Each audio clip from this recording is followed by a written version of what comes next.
Je suis Alexandra Gadjar-Lakitaine et je suis l'heureuse auteure du livre Erika et la fabrique de pulls rouges. Alors, chose importante, c'est un double ouvrage qui est aussi en créole, Tika et Ti fabrique à pilo vert rouge là. C'est important pour moi de parler de notre créolité et de l'offrir dans ces deux versions.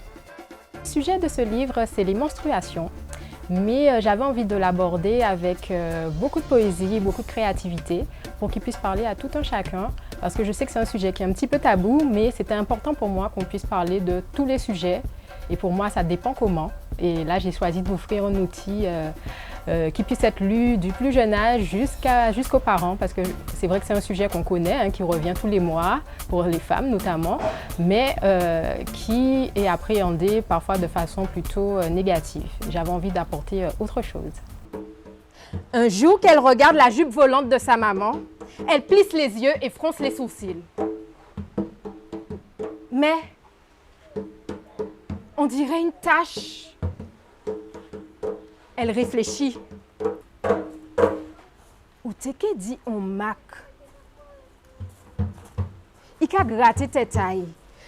Mais maman, c'est un grand monde. Maman est grand monde. Yo connaît Kembe ko ayo. Yo pas qu'à sali en pongeant. Zia vin rond qu'on la ligne pleine. Alors là, on a choisi une tranche d'âge de 8 à 12 ans pour pouvoir discuter après de ce que ça peut évoquer pour eux et tout ça avec une doula qui a été invitée. Normalement, c'est pas vraiment comme ça, les pelotes de laine. D'accord. Alors, je vais donner cette petite forme pour faire penser à la vraie pelote de laine, à la vraie fabrique de pulls vert rouge qui se trouve dans le ventre des mamans. D'accord? Ça s'appelle un utérus. Et c'est là que les pulls vert rouges sont fabriqués tout le temps.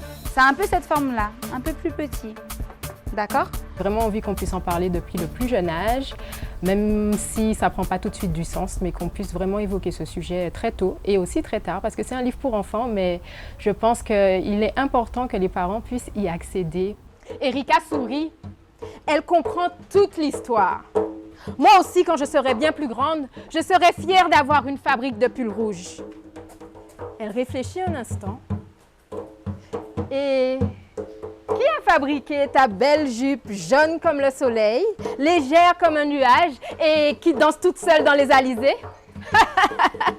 Elle rigole toute... Et sur un air de Pajambel imaginaire, elles font danser la jupe jaune comme le soleil, légère comme un nuage et qui danse toute seule dans les alizés. Et le petit fil rouge qui se défile. Yeah, quick! Puis même la magie du livre, la magie des pages, des images, enfin de tout, ça reste quand même propre au livre. Donc on va essayer de... Et puis ça permet d'avoir aussi de belles illustrations. Ouais. Je suis très contente d'avoir pu travailler avec ces illustrations. Il y aurait deux choses importantes à savoir pour ce livre, c'est que je suis maman et il part d'une situation réelle qui s'est présentée. Donc c'est pour ça que c'est important pour moi aujourd'hui, c'est pour ça que c'est mon petit bébé. Et je suis du coup comédienne, je suis art-thérapeute, je suis ergothérapeute. Beaucoup de choses en rapport avec le corps et en rapport avec l'expression parce que ça me correspond.